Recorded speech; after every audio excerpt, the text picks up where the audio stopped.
Hello,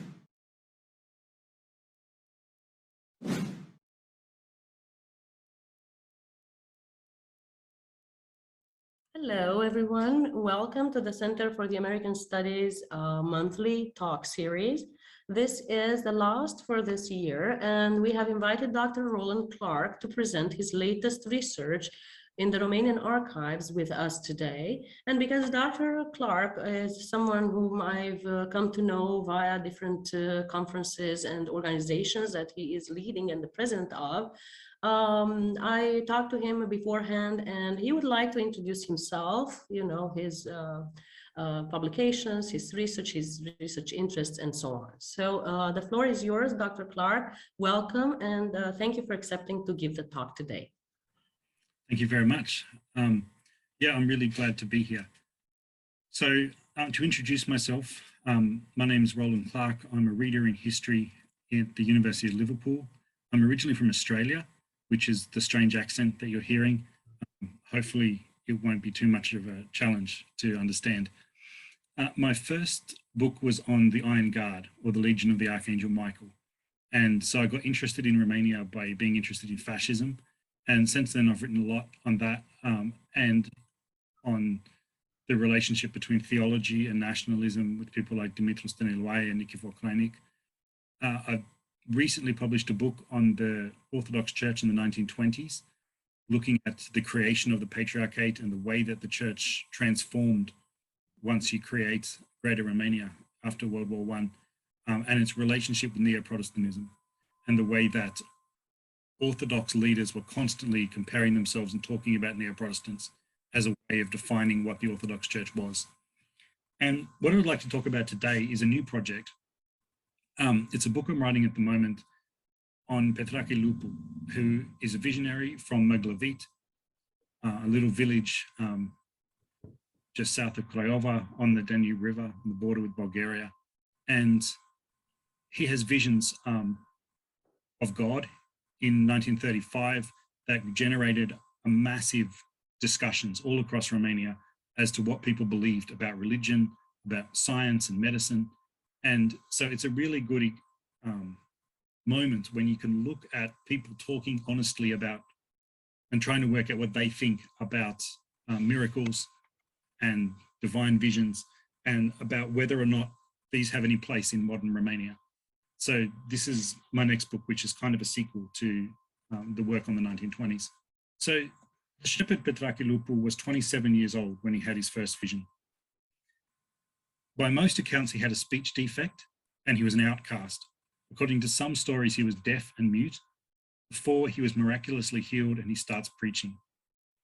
In his own words, which are written down in broken sentences with idiosyncratic spelling to convey his lisp, he was on his way to the fields to look after his sheep. And he says, I met him at the stump. This is the sort of man he was. This big, with a white beard, broad, big shoulders, whiskers, his cheeks covered with hair.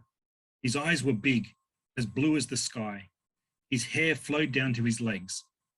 Of his feet, you could only see the toenails. His white hair was like silk.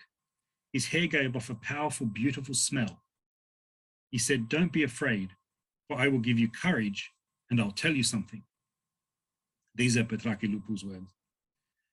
God's message for Lupu concerned the everyday practice of religion in a rural setting. He wanted people to attend church, to love one another, and to honor the religious calendar. There was no middle ground here, no place for lukewarm Christians. Lupu's hearers had to obey, or he said they would be destroyed. If you don't repent, if you don't keep the Sărbătorile, if you don't go to the priest, if you don't go to church, if you don't go to the town hall, give up evil deeds, if people don't stop throwing newborn babies into the fields, to the mercy of the cornfields, into the wells, children shouldn't laugh at their elders, no one should laugh at his brother. Stop stealing, stop quarreling. The priest rings the bell, everyone stays home for the holidays. Don't go and steal the corn from the poor. Don't cut the fasts, don't cut our holidays. When the priest rings the bell, when the tuaca sounds, people go to church. Don't swear, don't fight, don't set fires, don't quarrel and feud. If you don't, if it's coming. If you don't, fire. If you don't, we will destroy all of our work in all of Romania, and nothing will be left. He sounds like an Old Testament prophet, railing against a corrupt generation. And he condemned the poor, those who exploited the poor, those who failed to keep the feasts holy by not working on Sundays, those who exposed babies and ridiculed outcasts, people who caused fights and divisions in the community. Now, Lupu did not pass the message on which he'd been given straight away. And a week later, the old man appeared again. And Lupu says, "Please forgive me, I forgot." Even though he'd very obviously disobeyed, Lupu said that when he met the old man for the second time, "I wasn't scared anymore because now I knew him." It took 3 separate visions before Lupu was ready to tell others. And when he did, it was in church on a Sunday morning. Lupu stood up beside the priest at the end of the service, and when he began to speak, the old man appeared and directed what he should say. The priest in Maglavit, Father Nicolae Bobin, immediately acknowledged Lupu's visions as authentic and set about promoting him as a messenger from God. Once the word got out, tens of thousands of pilgrims began pouring into Maglavit. They discovered that sap from the tree near his first vision had miraculous healing qualities, and people whom Lupu prayed for or who slept the night next to the cross on the spot of his first vision were often healed. Most commonly, deaf people could hear and lame people could walk.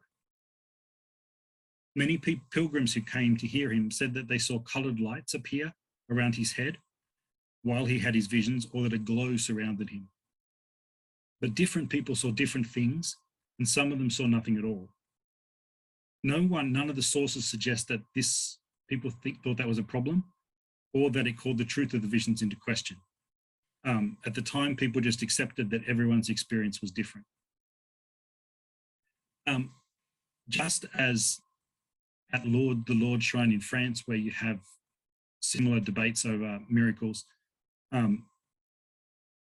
Lupu's miracles caused a national sensation, with doctors coming to check him out, and a big debate erupted in Bucharest over whether or not miracles do happen.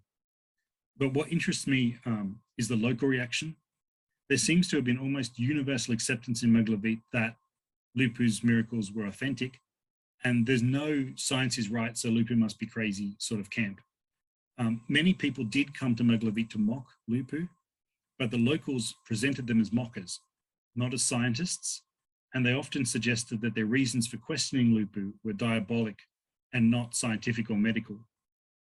Local newspapers told stories about mockers whose hands swelled up. Some people go insane or they died because God wouldn't tolerate their mockery anymore. The locals dismissed Bucharest newspapers who doubted Lupu's authenticity. They said those are the organs of Jews and Freemasons. And one prominent doctor who decided that Lupu was mentally unstable was almost lynched by the crowd and only barely escaped. In Maglavit, or in Dolj in general, this is not a contest. It was not seen as a contest between science and religion. It was seen as a contest of the power of their visionary, their seer, their icon, and the devil's attempt to discredit it. The church was also very quick to squash any other attempts to imitate Lupu's visions. And when other women claimed to have had similar experiences, they stepped in to disprove them immediately. What matters was protecting the value of what they had, not that proving that God still speaks in the modern world. So the church was very hostile to other people who claimed to have visions, in the case that cast doubt on Lupu. The other thing I'm interested in today is why, when they examined Lupu, Romanian doctors argued that he was completely sane. Because that's not what a doctor would say today. If I go to a doctor today and I say, "So I've been seeing visions of this guy with long hair, and he's telling me to tell people things," there's very few doctors that would be like, "Yeah, that's fine." One really helpful approach to this comes from Tanya Luhrmann. She's a sociologist, anthropologist in America, and she's done this book on When God Talks Back, understanding why American evangelical Protestants claim to hear God. And she says, when they talk about hearing God, this is not a bad thing. It's not psychotic. because she says a psychotic hallucination, they're frequent, extended, and distressing. They're primarily auditory, and they're often accompanied by strange fixed beliefs not shared by other people. Whereas when most Protestants talk about God spoke to me, they're not saying that God spoke with a voice that you could hear, and they're not making claims that other people find ridiculous or strange. And their visions are ones that enrich their life. They don't cause pain or damage. Like, they don't encourage you to kill someone. If you're hearing voices in someone and the voice says, I want you to murder your brother, that's probably a psychosis, according to anthropologists and doctors today. Whereas other religious visions are not necessarily seen as a bad thing. What makes something psychotic or pathological has a lot to do with the social and scientific context in which we live, right? So Mary Boyle, in her History of Schizophrenia, she writes that psychotic behaviors and experiences are relational. They arise in social and interpersonal contexts, and their form and content are given meaning by those contexts. And it's only when someone else says you're sick that you become sick. So some people, like the Protestants that Lohrmann's talking about, can have visions, they can hear God, and that's universally accepted as okay and acceptable. Whereas someone else hears God and someone says you're psychotic, you're sick. And that comes out of the other person who's condemning you has a certain power relation over you. And so what we're interested in here is, what is it about science that allowed them or didn't allow them to say that Lupu was sane or not sane? By the time we get to the 20th century, we're faced with a world where medicine was associated with the city, not the countryside.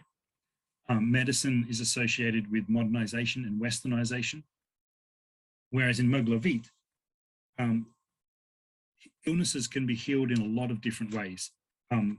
There's a lot of knowledge about plants and animals and the way that plants and different herbs can make you better.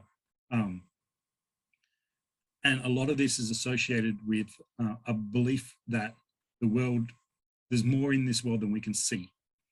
Georgi Foksha is an anthropologist, and he sums this up nicely in 1937. The world of the spirits of mythical beings and supernatural forces which dominate the world around us and decide the fate of man. In a village, their reality is unquestionable, continually proved through direct mystical experiences, in which no distinction is made between the real and the not real, the possible or the impossible. The visible and the natural world overlaps with that of the spiritual and magic, which is not true in Bucharest. And one of the things that we're seeing with Petrache Lupu is these different worldviews and different conceptions of what's true and how healing happens. They're coming against each other head to head. Doctors were also very skeptical that people in villages were really capable of looking after themselves and healing themselves. So you've got 60% of deaths in Dolj in the early 20th century are caused by preventable childhood illnesses. And there's many times when miscarriages and stillbirths happen that they're not being reported, and other times when people are exposing and murdering their babies and that's not being reported. The public health officials, right, sanitary measures are only now being adopted in this county. So Dolj is seen as very backward and as a place where it's full of disease, and that disease is the fault of the people that live there. Because if they were more educated, if they took care more often, then they wouldn't get sick the way that they do. And doctors look at that and say the only way that we can fix it is by us forcing them to do what we tell them to. And if they carry on trying to heal themselves or following the same folk beliefs and folk remedies that they're used to, then we're going to have more problems. Take that and then compound that with tens of thousands of people in a tiny village that's not set up for that. And it's a recipe for an epidemic, for the rapid spread of disease like cholera or typhus. And that's what they were really worried about when you get to Dolj. The early 20th century is also a time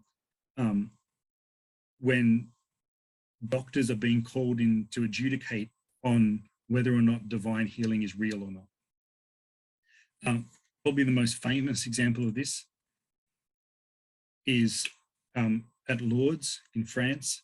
Bernadette Subois, in 1958, she had a vision of the Virgin Mary, and her village became a major pilgrimage site. Today, in 2022, you still get roughly 5 million pilgrims every year coming to Lourdes to be healed. And numerous miraculous healings are said to have taken place there. And the Catholic Church quickly established the Lourdes Medical Bureau, where specialist doctors, including non-Catholics, examine people before they got healed and then after they got healed, and then they give them a certificate saying this was a real healing. In England, in 1871, you have the prayer gauge debate. A scientist by the name of John Tyndall, he challenged Christians to prove that prayer did actually have scientifically observable results. He'd have like a hospital full of sick people, and he'd say, okay, half of you guys are going to get prayed for and the other half won't. We're not going to tell you who's getting prayed for. We want to see whether the people being prayed for get healthy faster. And a lot of English Protestants didn't like that because they felt it was like putting the Lord thy God to the test. And then in the United States, you have people like Mary Baker Eddy and the Christian Scientists and the Pentecostal John G. Lake's healing rooms of the 1920s, where they're using scientific language to describe what they're doing. Christian Science did have a small following in Bucharest among the elite in the early 20th century, and divine healing constituted an important part of Pentecostalism, the early Pentecostal movement in the 1920s Romania. So these currents, they're there and they're present in Romania in the interwar period.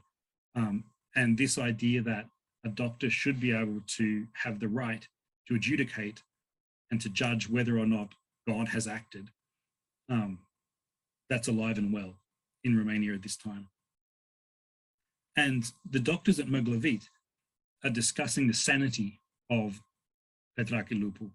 They're not like at Lourdes, where they're just saying whether or not authentic healings have taken place, which brings us to the domain of forensic psychiatry. Forensic psychiatrists acted as gatekeepers in the early 20th century, and they got to decide who was sane, who could stand trial, and who was mentally ill and therefore should get mandatory medical treatment. The doctor in this case functions as a judge, not as a healer. And he has like a binary way of looking at the world that Dan Healy calls distinguishing between the mad and the bad. You're either a bad person and you go to court, or you're a mad person and you go to hospital. And so there's no place for someone who is mildly disturbed. You've got to be one or the other. And this is not to say that psychiatry as a science doesn't distinguish between those different degrees or types of madness, just that in the age of the asylum, the legal system was not interested in nuance. It was interested in either you're crazy or you're evil. A similar situation is the way that contemporary and today American diagnostic manuals force psychiatrists to diagnose someone as that you're either majorly depressed or not depressed at all. Because if you have major depression, you can get subsidized medicine and your insurance company will pay for it. And if you're only a little bit depressed, you have no access to treatment. And so it's either all or nothing. It's the same sort of problem that we have here. In interwar Romanian literature, we find the memorable example of Puiu Falanga in Liviu Rebreanu's book Cioliandra. And he's been put into a hospital by a doctor who diagnoses him as gravely ill. And the problem is that doctor was in love with the woman who Puiu had married and murdered.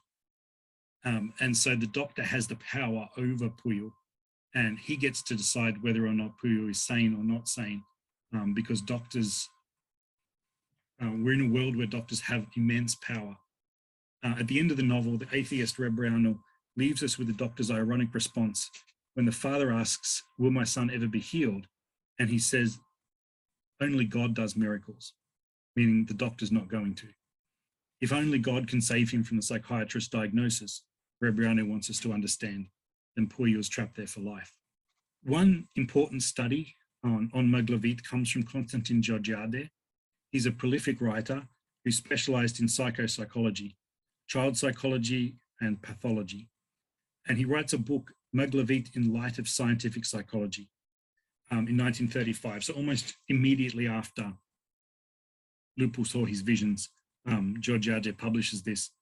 And he draws heavily on Pierre Janet's study of mysticism and argues that belief is a natural phenomenon that raises the biological strength of our being in anticipation of receiving something promised. Belief, according to Georgiade, makes optimists of those who are struggling and heals those who are sick. So if we believe we're going to be healed, we will be healed because our body convinces itself that it's getting better. At Maglavit, Georgia argued, there was an abnormal growth of that trust that's common to all belief. Focusing on it raised the biological and psychological potential of the individual and numbed judgment and critical discernment. And so he concluded that although God may exist, objectively and scientifically, there's nothing divine about what happened at Maglavit, nothing extraordinary, because they flow out of the same psychological phenomenon that govern any act of belief. In another work 3 years later, Georgia argued that a belief in the magical properties of words accompanied the development of language among prehistoric humans. He maintained that magic and the ability to deceive were fundamental to human evolution and therefore were socially a good thing.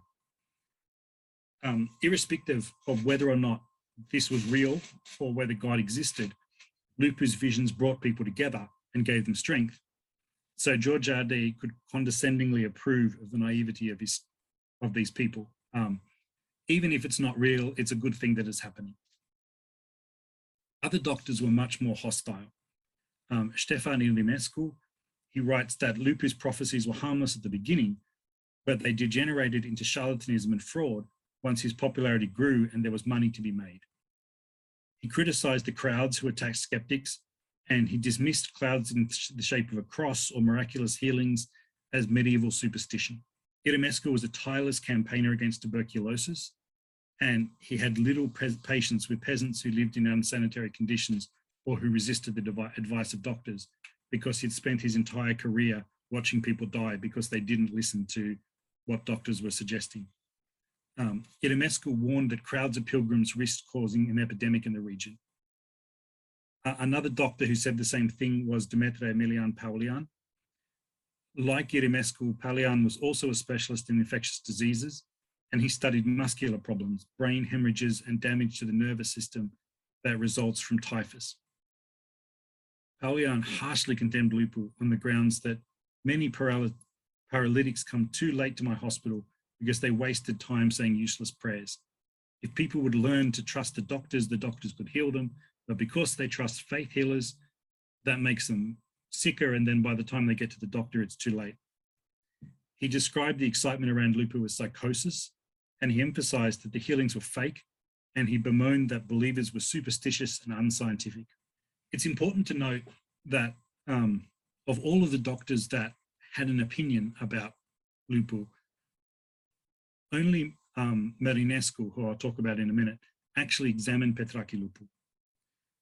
Georgiade, Ilinescu, and Paulian, they all assumed a priori that God had not really revealed himself to Lupu. The universe was deeply profane for these men of science, and if God existed, then he was so transcendent that one didn't have to bother with him. Moreover, if God did decide to reveal himself, then it was unlikely to be superstitious peasants who were so ignorant about basic hygiene that they constantly spread diseases like typhus and tuberculosis. God would reveal himself to someone educated. Georgiade's work was permeated by the evolutionary assumptions of Auguste Comte's positivism, and he's constantly quoting this. And although he's empathetic toward believers, Georgiade thought that his scientific objectivity gave him a privileged position from which he could look down on and explain their naive beliefs. Irimescu and Paulian shared the positivism, and for them to say that something was unscientific was proof enough that it was wrong. These three men, when they write as though there was a great chasm that separates scientists and the ignorant masses, and truth, they were certain, lay on their side of the divide, not on the side of the peasants. One of the really famous doctors of this period, who weighs in heavily on the French debates over the Lord's miracles, was the head of the Salpêtrière Hospital in Paris during the 1870s, Jean-Martin Charcot. And Charcot loudly and publicly attacked claims of religious healing or prophecy, insisting that the visions of medieval and early modern saints were simply the hallucinations of hysterics who could have been cured if they'd visited his hospital. So all the famous people who had had visions in the past, the only reason why anyone believed them was because Charcot hadn't been there to prove that they were fake. Charcot carried out groundbreaking research in neuropathology during the 1860s, showing that clinical symptoms of multiple sclerosis had anatomical parallels. He channeled his positivist methodology into the study of hysteria for most of the 1870s, and he develops a 4-stage model of hysteria based on observable symptoms like tunnel vision, spasms, and a succession of emotional states.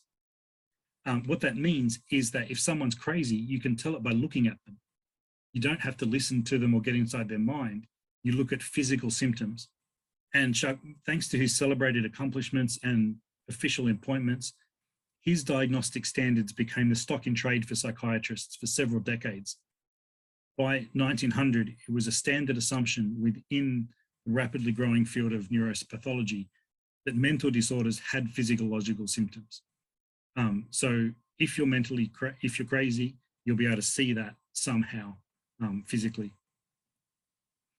In a really famous book, The Mental State of Hysterics, Charcot's student, Pierre Janet, argued that because hysteria affects the whole organism, it can be studied using the clinical method to compile a list of symptoms and then distinguish between the essential and accidental characteristics of the disease.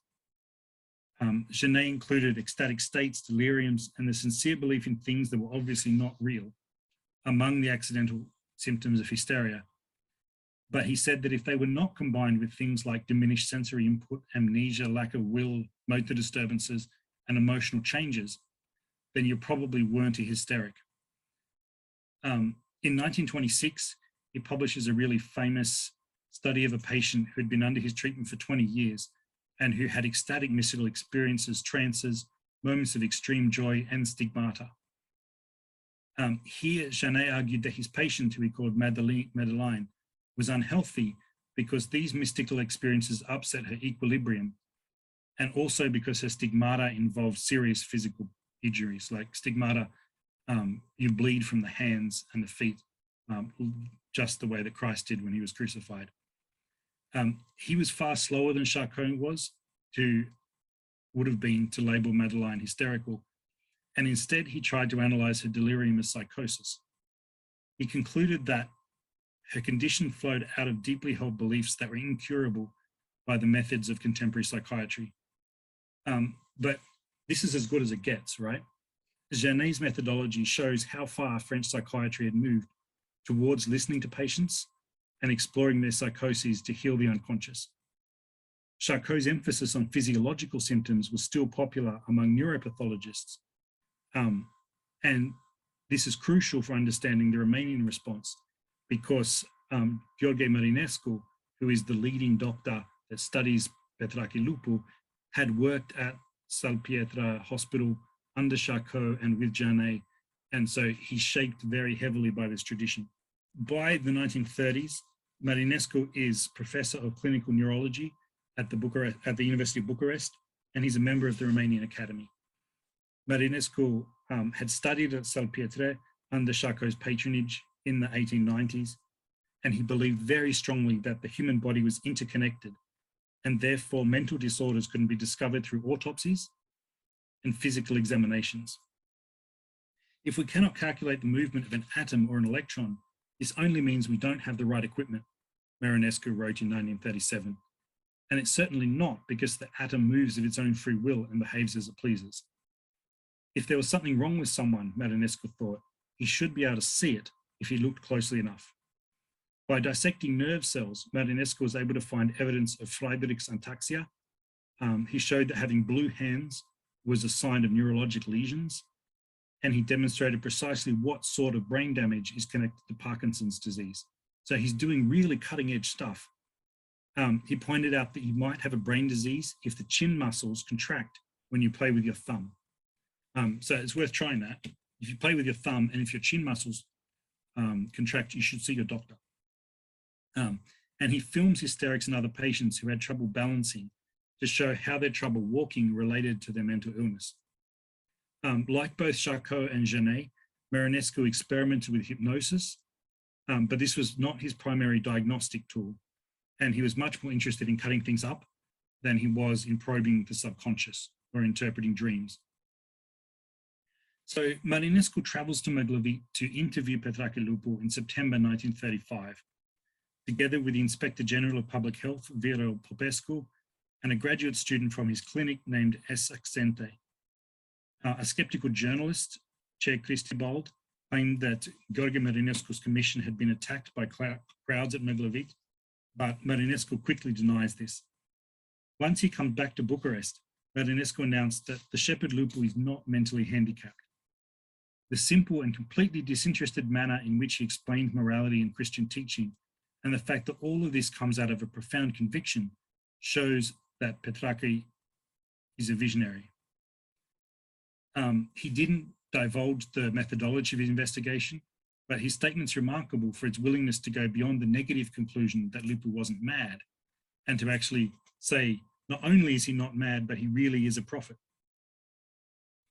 What's striking, though, is how closely Marinescu's criteria echoes the views on prophecy expressed in Romanian Catholic catechal manuals of the day. So, according to Irineu Mihalcescu, who is a really leading theologian and church figure, in his Manual de Apologetica for secondary schools, in 1929, he wrote that how to tell if someone's a real visionary: they must be moral, of sound mind, not seeking material or selfish gain, and of a character in keeping with the holiness of God and the destiny of man. And if you have a look at what Marinescu says, the simple and completely disinterested in manner, so he's disinterested, he's not interested in seeking material or selfish gain, in which he explains morality and Christian teaching. His teaching is of a character in keeping with the holiness of God and of man, and it comes out of a profound conviction. He's a moral person. So the criteria that Marinescu publicly announces is the same as the criteria that would have been used by an Orthodox theologian. Really frustratingly, Marinescu never says what his scientific criteria was. He never publicly told us what led him to this conclusion. There are many reasons why Marinescu might have wanted to affirm Lupu's authenticity. The most likely of these is that his meeting with Lupu convinced him that God really was speaking through the shepherd. But one shouldn't rule out pressure that he must have felt from the church, from the religious nationalist right, and a sense of patriotism, which could take pride in the idea that Romania had a pilgrimage site of European significance. Throughout his career, Marinescu makes a point of keeping his distance from partisan politics, even if this meant risking losing his funding. But as a senior researcher and a university administrator, he still needed the support of leading politicians if he was going to continue his work. And it makes me wonder, in a climate that was moving further and further toward the religious nationalist right in the late 1930s, what impact would denying Lupu's authenticity have had on Marinescu's attempt to get funding and to continue his research? As a 21st century observer, it strikes me as remarkable that a leading expert within a field famous for its reductionist materialism would have declared Lupu sane. Ironically, I suspect that it was Charcot's emphasis on physiological symptoms, reinforced by the phenomenological tendencies within interwar psychology, that allows Marinescu to affirm Petrache Lupu's sanity. So the state of psychology at the time and its focus on physical symptoms gives Marinescu a way to look at Lupu and say, actually, this guy is not mentally handicapped, and he does it in good faith. Pierre Janet, for example, who made every effort to respect the possibility that his patient's religious beliefs were true, nonetheless assumes a priori that there's something wrong with her, because otherwise he'd have nothing to cure. And Marinescu does treat religious visionaries in his hospitals. He works with quite a few religious visionaries who he's convinced are fake. But when he meets Lupu, he meets him at a particular time in Romanian psychology when it's possible to determine on the basis of clinical examination that a patient does not exhibit the symptoms of any mental illness without compromising either his scientific credibility or his Christian belief. I'm going to stop there because I've already unpacked quite a bit, and I feel like it's probably time to hear some of your questions and some of your ideas, because there's a lot going on in these stories, and I'd love to hear what you thought about them. I would like to give a question, please. So what do you think made, because I, as a Romanian, have never heard of him before, but you make it look like he was such an important figure at that time. Why do you think in today's time he's so obscure to our knowledge about him? Yeah, so he was a household name in the 1930s. Everyone knows about him. He gets thrown about as a byword when people are like, oh, that's just like Petrache Lupu. And you don't have to explain who he is. People just know about him. What happens during the Second World War, various regimes try to get him to support them. And he is a nationalist. He's a patriot. His beliefs are fairly right-wing, but he's not a fascist. I don't think, at least I couldn't find any evidence of that.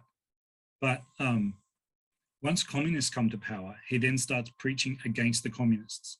And he says, God is going to bring the Americans, and also God is going to rain fire down and destroy the communists and destroy Romania if the communists stay in power. And so the communists arrest him and torture him and Father Bobbin until he signs a declaration saying, the whole thing, I made it up. Father Bobbin told me what to say. It was all fake. And then for the rest of his life, he died in 1993. He's kept effectively under house arrest, which means that, and by house arrest, what I mean is he couldn't really leave his village and no visitors couldn't come to him. You couldn't go to Lupu and say, please, can you heal me? Because the Securitate were watching to make sure that didn't happen. Having said that, I remember I visited Maglavit probably 6 or 7 years ago, and the people there told me, did you know that even though Petrache Lupu couldn't publicly heal people, people who Arsenia Boca couldn't heal, they would come to Petrache Lupu in the middle of the night and he would heal them. So the same way that Arsenia Boca functions in today's public discourse, that was how Petrache Lupu was seen and discussed at the time. And I suspect in 100 years' time, regardless of what happens with Boca, he won't be a well-known figure, even though today, like, everyone knows who he is. It's the same sort of thing. He wasn't recovered after 1990. Yes, that makes sense. Thank you. And as a follow-up question, because you made me think with your answer, what do you think, in your personal opinion, would have happened with him and his evolution if the communist regime wouldn't have happened? This is pure speculation, but I'm curious of what do you think society would have perceived him? Yeah, so I can't answer that question directly. What I can tell you about is a similar case.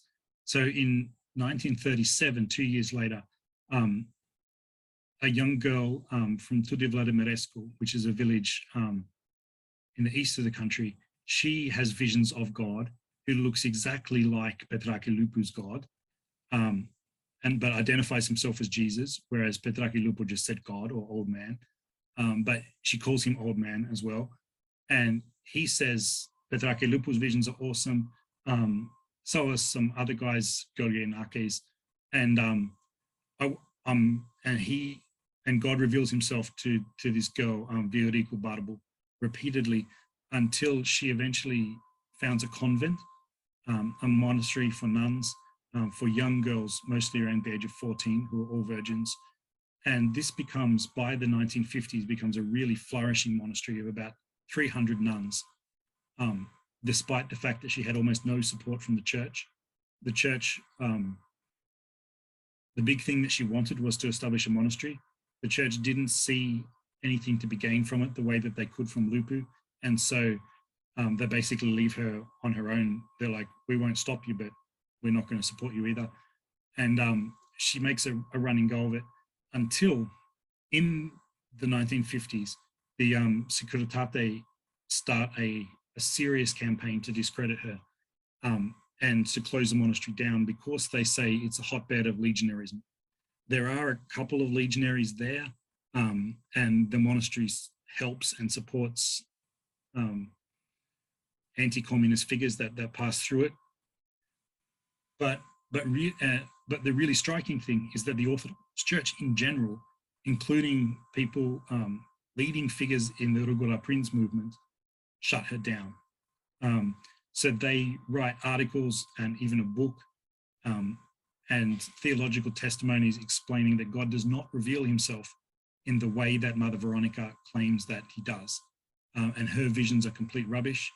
And they can do this because there's been a serious shift between 1930 and the late 1940s, early 50s, in terms of what people believe the role that the supernatural plays in the world.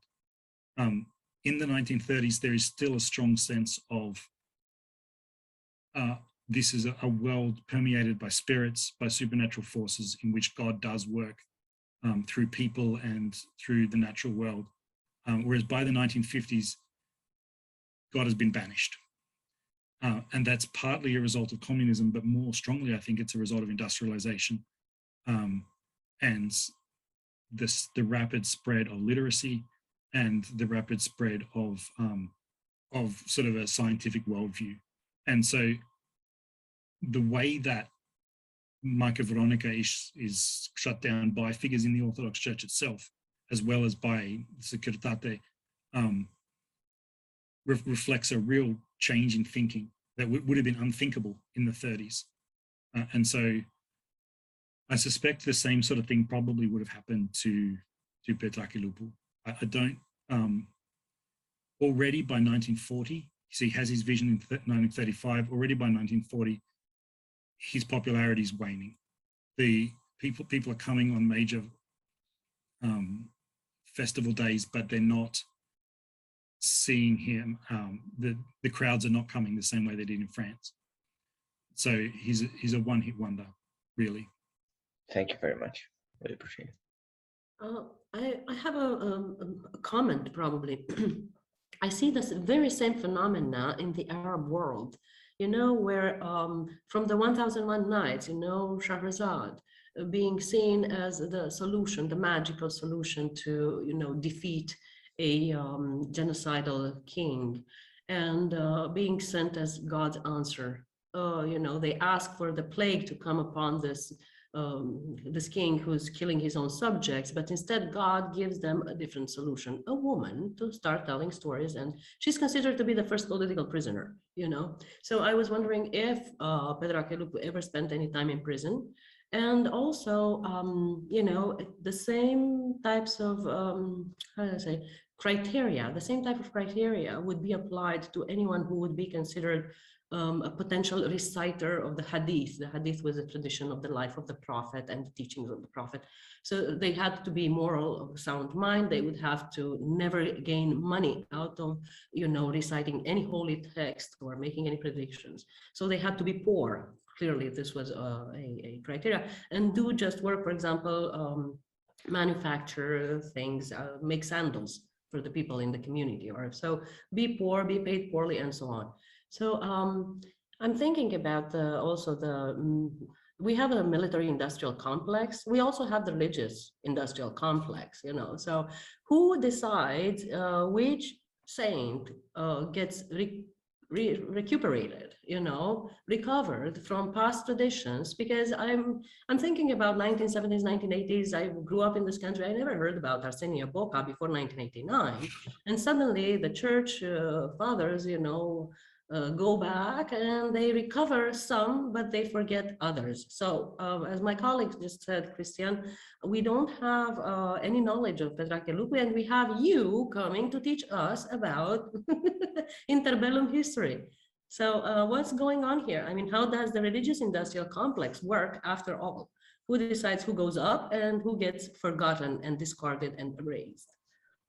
It's the work of memory, Yeah, it's a really interesting problem.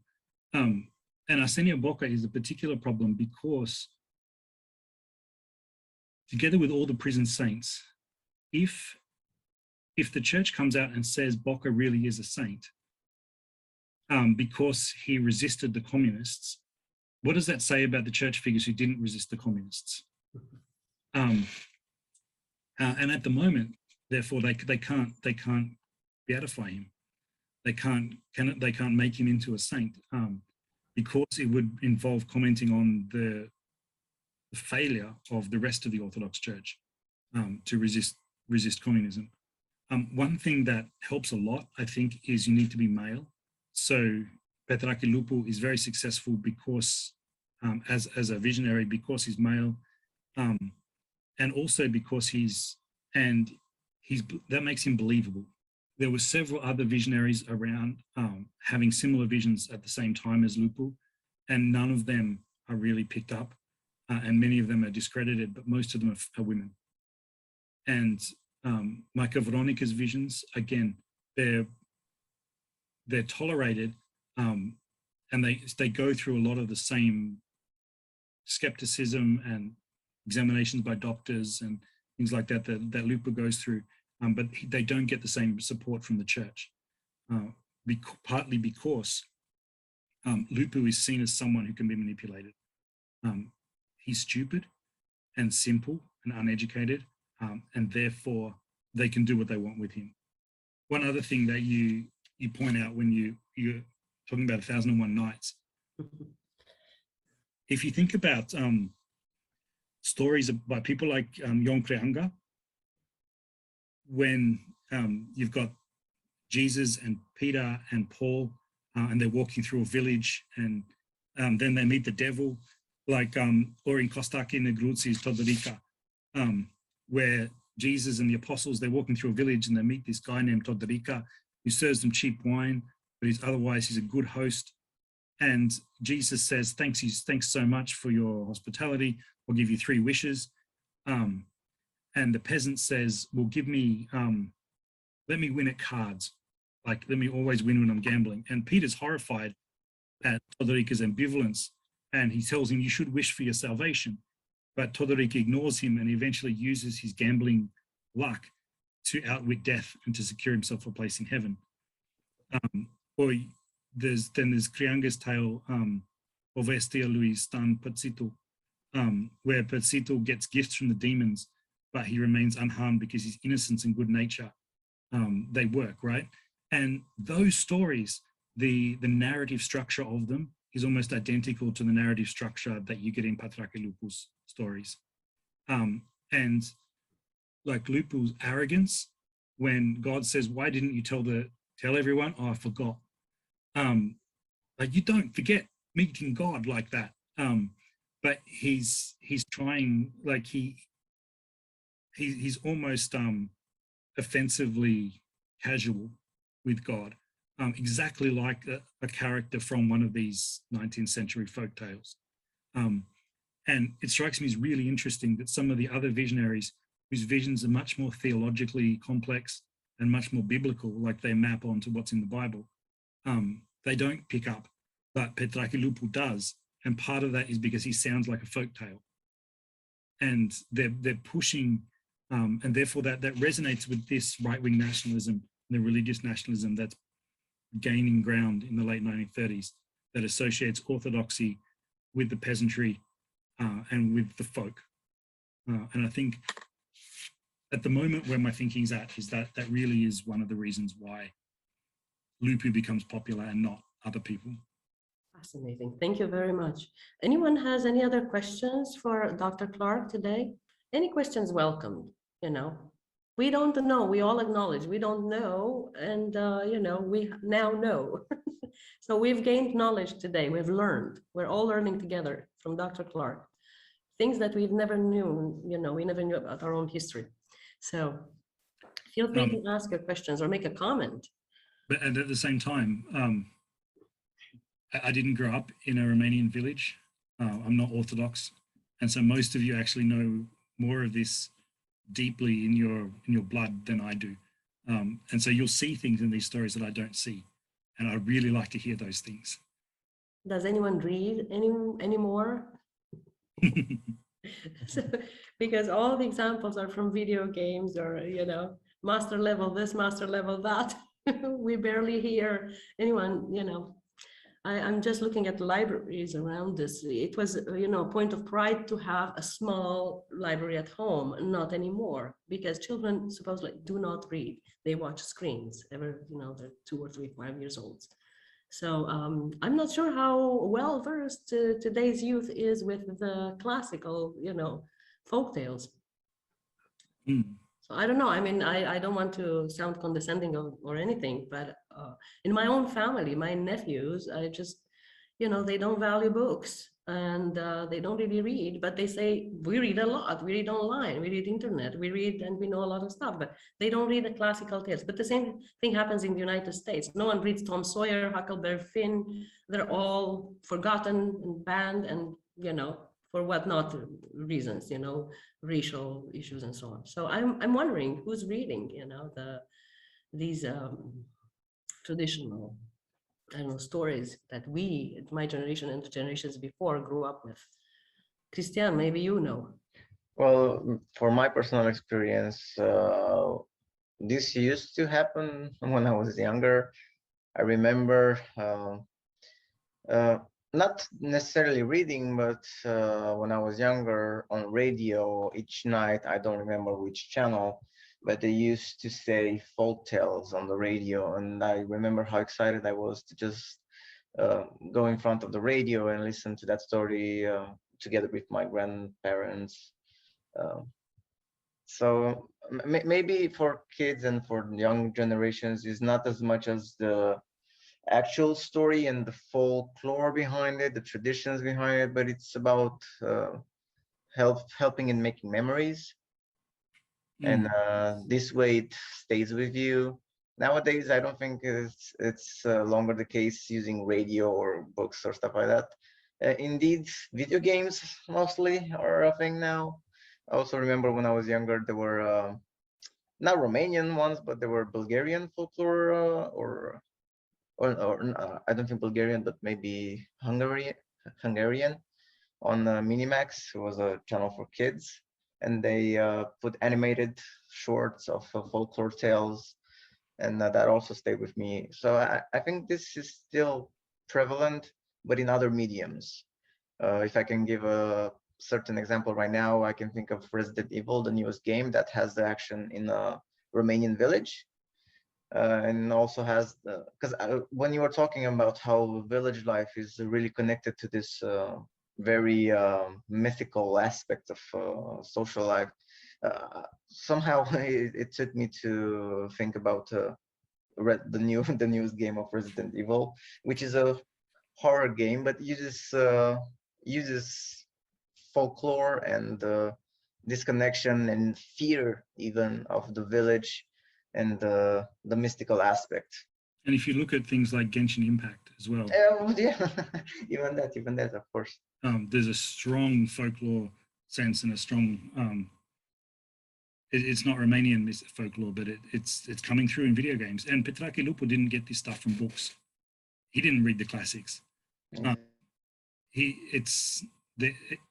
Folklore comes to you in a lot of different ways. Even by word by mouth, or it finds its way into your life. Yeah, and that's what makes it interesting. Is trying to track it down 100 years later. All you've got. Exactly. Yes. A fascinating figure, and we wonder how, you know, about his legacy. you know, his legacy doesn't seem to be very strong. I mean, he continued to do these very secret healings. Probably during the day he would pray for the Romanian nation, because I understand this is what the son of Constantin Noica, the philosopher, his son has become a hermit, and he's just being completely divorced from the world, and receives food once in a while. Someone leaves the food, a female, an older female villager, and then leaves the place, and then he comes when the woman departs and picks up his food.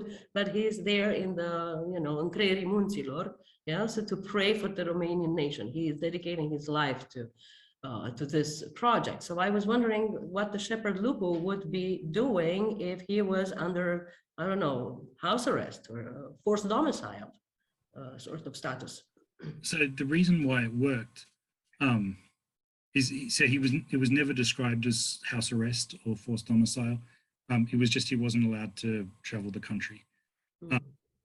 But he never really tried to profit from, like everyone else profited from his visions.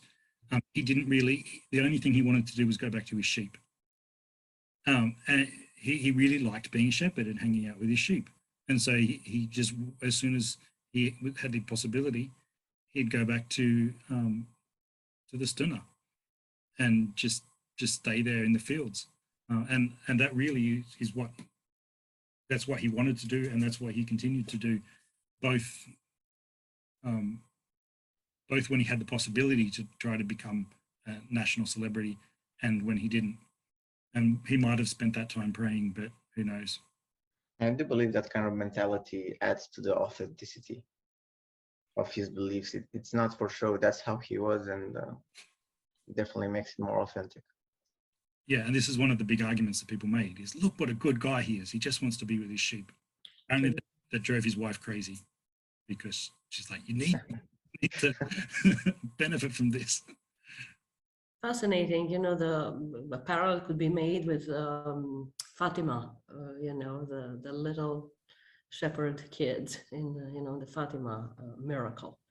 So, but you know, the Catholic Church dealt differently than the Orthodox Church. But the Orthodox Church was under oppression, the communist oppression at the time. So, who knows? As Christy has said, what the attitude of the BOR, the Orthodox Church, would have been if not under the. Maybe they would have recovered this important figure, and they would have made him into a saint.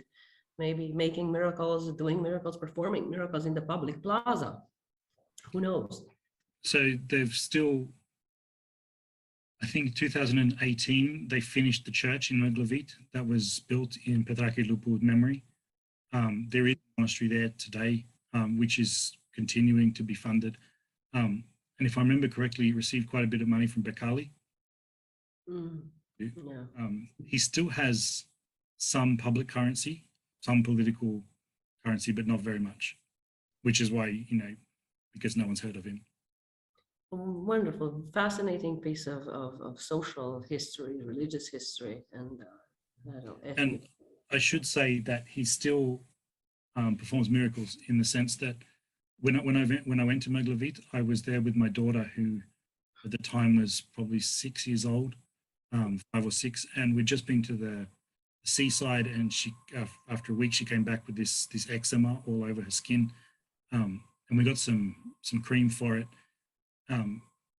But when we went to Maglavit, one of the nuns there gave us holy water from the well that was dug to get the water that was Sfințita de Petrache Lupu.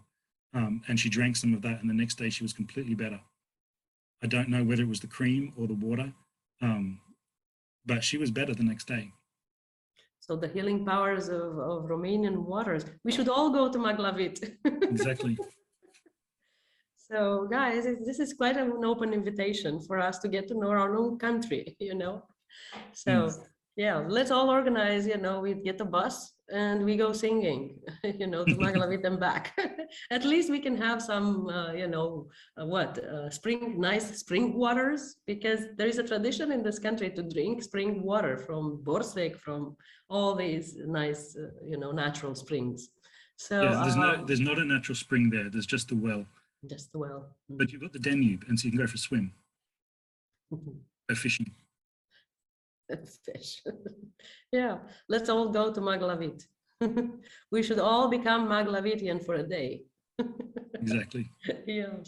Thank you very much, Dr. Clark. I deeply enjoyed it, and I hope our audience did too. And you've got, look, Vanessa and other students said thank you. So they were fully present, even if they were overwhelmed with this last leg of their academic year. So thank you very much for, I don't know, for educating us today, because this is exactly what you did, you know.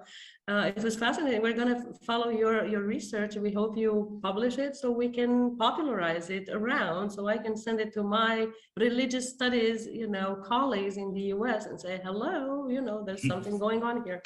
Come to Romania. Yeah. Yes, I have one who teaches at Ohio State University. So I'll send this if you allow us to, you know, the YouTube links and so on.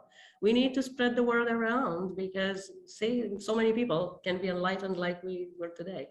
Look at them. Thank you, thank you, thank you. All these great students. Well, we thank you, our audience, for being here today with us. We know you're really caught up in your own stuff, so we appreciate it even more. And we appreciate Dr. Clark for taking the time from his busy, very busy schedule to speak to the Romanian-American students today, okay? Romanian-American University students. Thank you very much, Dr. Clark, and we'll have you back, hopefully sometime, I don't know, next year or whenever your schedule allows. Great, thank you. Have a good afternoon or a good evening. All the best, all the best. Thank you. Thanks again for everything. Goodbye, Dr. Clark.